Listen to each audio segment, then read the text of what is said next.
Assalamu alaikum wa rahmatullahi ta'ala wa barakatuhu. Barkanku da zuwa wannan tasha ta addu'o'i da wurudai da Qur'ani da Sunna. Mu ne muku barka da zuwa, mu ne muku fatan alkhairi. Allah ya haɗa mu da alkhairi. Allah kuma ya ba mu dace a cikin rayuwarmu. A yau mu zo muku da wata ɓangare, wani sashi na wata aya da an riga an faɗe ta. Ana cikin bala'i, ana cikin matsala, ana cikin yanayi mai tashin hankali, ana kuma neman taimako. Allah ya kawo taimako ko ya kawo wani sababin taimako, ko wani ya zo ya taimake ka, ko wani ɗan adam ko wata dabba ko wani abu. Allah ya sakkara ma wanda zai zo ya taimake ka bisa taimakonsa. To insha Allahu Rabbi, da izinin Allah, Allah zai kama wanda zai taimake ka, ko wani sababi da zai fitar da kai daga cikin wannan matsala, ko wannan bala'i, ko wannan shidda, ko wannan baƙin ciki, ko wata matsala, ko wata damuwa wadda take ta riga ta kai mutuƙar kaiwa. Ana kuma son taimako, ana buƙatar mafita, ana buƙatar hanya da za a riga a fita a samu khalasi daga wannan matsala. To insha Allahu Rabbi, idan aka maimaita wannan ɓangare na aya da yaƙini da kuma wasu 'yan sharaɗi da ake fata an amfani da su, bi iznillahi ta'ala, Allah zai riga ya kawo mafita. Allah zai riga ya kawo hanya na mafita daga wurinsa subhanahu wa ta'ala. Amma kafin mu riga mu shiga cikin faɗin wannan ɓangare na wannan aya, muna fata 'yan uwa za a riga a yi like da kuma subscribe ga wannan bidiyo da tasha tamu. Sannan kuma a riga an gama jin wannan bidiyo namu, a yi sharing ɗin wannan bidiyo zuwa ga sauran 'yan uwa domin su amfana. La'alla wani zai amfani daga sharing ɗin da kai, zai amfani da wannan abu da za mu faɗa a cikin wannan bidiyo, kai ma ka samu lada daga fita daga cikin wannan matsala tasa. Muna godiya. Ayoyin Qur'ani, kamar yadda muke ta yawan faɗa, ayoyi ne wanda Allah ya sa wa Qur'ani, ya sa masa dukkansu masu albarka ne, kuma dukkansu abubuwa ne da ake amfani da su wajen taƙarrubi, wajen kusantar Ubangiji. Shi Qur'ani ana amfani da shi wajen magani, wajen komai ma a rayuwa. Kundi ne da ya shafi rayuwarmu. Allah ya sauko mana da shi, ya zama mana shi ne komai na rayuwa. Shi ne hanya da za a riga a tafiyar da addini. Shi ne hanya da za a riga a sami ceto a nan duniya, ceto a nan lahira. So ayoyin Qur'ani ayoyi ne waɗanda suke kuma magani ne daga dukkan wata damuwa, magani ne daga dukkan wani yanayi, magani ne daga dukkan wata matsala da suke ciki. Za ta iya yiwa wasu ayoyin manzon Allah sallallahu alaihi wasallama ya faɗi fallolinsu, ya faɗi yanayin sigar da za a karanta su a samu falala, a samu dacewa. Wasu kuma karanta ayoyin ya ginu ne akan jarrabawa da mutane salihan bayan Allah suka gwada, suka gani, sun roƙi Allah da waɗannan ayoyin, kuma Allah ya riga ya amsa musu, ya riga kuma ya fitar da su daga wannan matsaloli, ko ya ba su wani abu daga cikin falalolinsa subhanahu wa ta'ala. A yau za mu ba da wata isa da ake yawan rawaito ta wasu mutane da suka taho a cikin ruwa, suna tafiya akan jirgin ruwa a cikin dare. Sai ya zamanto cewa akwai ɗaya daga cikinsu ya riga ya fito, ya tashi tsakiyar dare, yana ƙoƙarin yayi sallah raka'a biyu, yayi wurdi na Qur'ani da sallar dare da ya saba yi. Ya tashi ya fara, can sai iska ta riga ta kaɗa. Wannan kaɗawar iskar sai ta riga ta kai shi ga ya riga ya sulluɓe daga cikin jirgin ruwan, ya shiga waɗa ruwa. Iska kuma ta ɗauke shi, ta yi tafiya da shi mai nisa. Ashe a cikin wannan yanayi da yake ciki, jagoran, wato matuƙin jirgin ruwan na ganin abin da ke faruwa. Shi ba ya ihu ba ya tayar da hankalin waɗanda suke mazauna jirgin. Shi kuma ya zauna haka ya zamanto cewa bai iya ceton shi wannan mutumin da ya riga ya waɗa da ruwa ba.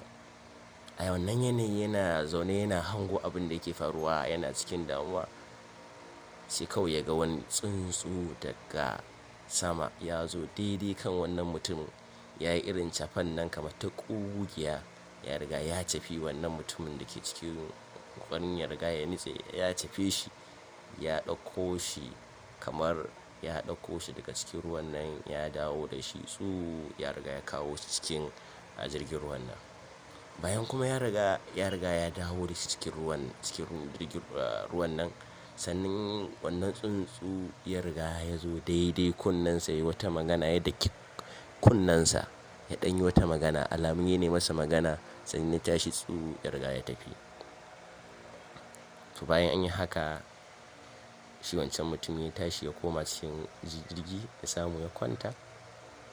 Da safiya ta riga ta yi, sai shi shugaban jirgin nan, matukin jirgin nan, sai ya zo wannan mutumi ce, wane jiya na riga na ga abu da ya riga ya faru gare ka, kuma na yi matuƙar mamaki. Sani ba kana da cikin wasu manyan bayan Allah wanda Allah ya karrama su da wasu karamomi. Nake so in tambaya ya wannan abu, kuma na ga tsuntsu ya riga ya ma magana ya yi ma ajiya. Sai ce, wallahi wane, sha'anina kamar sha'anin duka mutane ne. Wallahi bani da wani abu ko wani yanayi da zan ce ina da shi wannan na fi sauran mutane, kamar yadda kake nima haka nake. So amma da wannan yanayi ya same na shiga damuwa, na rasa yadda zan yi, na rasa wata mafita. Ga shi dai na miƙa lamari na ga Ubangiji, na sami yaƙini, na tabbatar, na ƙudurce a cikin zuciyata cewa babu wanda zai kawo min mafita fa in ba Allah ba. Ba ni da dabara, ba ni da wayo a cikin wannan yanayi da nake ciki, idan dai ba wanda ke sama ke da iko da kowa da komai ba, to wallahi babu wanda zai iya dabbara mun wannan abu. Sannan wannan abin da ya faru gare ni ba wani ne ya ƙaddara wannan abu ya faru ba ko ya same ni, face Ubangijin da yake da iko akan kowa da komai subhanahu wa ta'ala. Sai na faɗi wannan aya, ɓangare daga wannan aya nake cewa, zalika taqdirul azizul alim, zalika taqdirul azizul alim, zalika taqdirul azizul alim. Wallahi yace ina faɗar wannan, wallahi ban gushe ba sai wannan tsuntsu ya riga ya zo ya cafe ni, ya ɗauke ni, ya taso da ni daga cikin ruwan nan, ya ɗauke ni ya kawo ni cikin jirgin ruwa. Sannan ya zo kunne na kamar yadda ka gani, ya bugi kunne na ya ce, ana taqdirul azizul alim. Wato ni ne ƙaddarar wannan Ubangiji wanda yake mabuwayi, wanda ke da mafi sani, al'azizu, mabuwayi, al'alimu, wanda ya fi kowa sani, ya san kowa yanayin da yake ciki. To ni ne wannan gudanar wannan Ubangiji. Wato wannan ita ɓangare na wannan aya, abin da take nunawa, tana nuna buwayar Ubangiji, tana nuna sanin Ubangiji daga da abin da bayi suke ciki, tana nuna ikonsa akan komai, tana nuna ƙarfin mulkinsa da izzarsa, da cewa ya san abin da mu bayinsa muke ciki, kuma babu abin da yake iya gajiyar da shi a wannan faɗin sararin duniya tamu, idan muka roƙe shi da sidiƙin niyyati, wato da ƙarfin niyya da yaƙinin cewa zai taimake mu, muka risina, muka tabbatar, muka yaƙini a zuciyarmu cewa Ubangiji zai taimake mu, muka dogara gare shi. To wallahi insha Allahu rabbi, Allah baya wofantar da bayinsa. Allah zai kawo mana mafita, zai kawo mana falahi daga cikin yanayin da muke ciki. Abu na biyu da za mu lura da wannan isa da aka bayar shine, wannan mutumin ya gabatar da wani aiki kafin wannan masifa ta riga ta same shi. Wato ya tashi ya yi sallah raka'a 2 da daddare. Wannan yana nuni da cewa ya yi abun da yake a lokacin da ake bukata, ya riga ya gabatar da aiki kyakkyawa wanda kuma kowa ya riga ya sani ana amfani da aiki kyakkyawa wajen ƙoƙarin Ubangiji ya riga ya amsa addu'ar mutum. Sai kuma mu dage da in za mu karanta wannan aya a cikin yanayi wanda muke cikin bala'i ko wani yanayi da muke raja'in ko Ubangiji ya kawo mana a mafita cikin gaggawa. To ya kamata mu riga mu ƙoƙarin mu tabbatar cewa kullum muna ƙoƙarin mu gabatar da ayyuka na alkhairi, ayyuka kyawawa da Ubangiji yake so domin mu yi amfani da su wajen magance matsalolinmu na rayuwa na yau da gobe. Abu na uku da za mu kalla shi ne wannan abu ya riga ya fare shi a lokacin da ake ansar addu'a tsakiyar dare. Wato idan muka riga muka roƙi Ubangiji kuma muka dace da lokacin da Ubangiji yake ansar addu'a, to insha Allahu Rabbi Allah zai riga ya kawo mana mafita. Allah zai kawo mana khalasi da mafita daga cikin wannan yanayi da muke ciki. So wannan aya ta zo ne a suratul An'am aya ta 96 da ɓangaren Yasin. A cikin suratul Yasin aya ta 38 sai a samu ɓangaren wannan aya. Sannan a cikin suratul Fussilat ma za a samu wannan sashe na ɓangaren aya, zalika taqdirul azizul alim.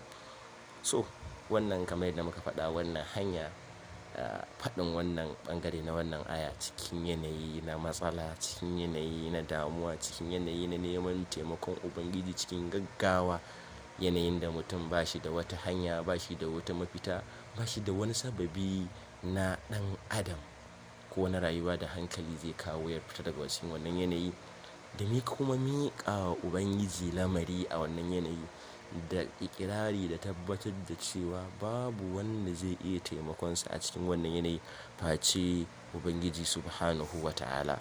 Abu na biyu da kuma mutum zai riga ya yi, ya tabbatar da cewa ya gabatar da wani aiki ko ya yi ƙoƙarin sa wani aiki kyakkyawa, ƙudurce wani aiki kyakkyawa dai yana neman Ubangiji ya riga ya taimake shi, ya yaye masa wannan yanayi da ke ciki. Sannan kuma mutum ya riga ya ribaci lokuta da ake ansar addu'a, kamar lokuta na bayan kiran sallah, tsakanin kiran sallah da kuma iƙama tsakiyar dare ne, bayan la'asar na Juma'a, bayan liman ya riga tsakanin huɗubobi guda biyu na lokacin ranar Juma'a, da sauran lokuta wanda hadisai suka nuna cewa Ubangiji na karɓar addu'a a wannan lokuta. To idan mutum ya riga ya dace da waɗannan lokuta, muna fata, muna raja'i Ubangiji majibi roƙon bawansa ne, amma yujibul mudarra idza da'ahu. Shi Ubangiji shine wanda yake shi Ubangiji kamar yadda Qur'ani ke nuna, shine yake ansa addu'a wanda ya riga ya ƙuntata, ya shiga cikin yanayi na damuwa, yake so Ubangiji yake so ya riga ya ansa masa. Shine mai ansawar dama.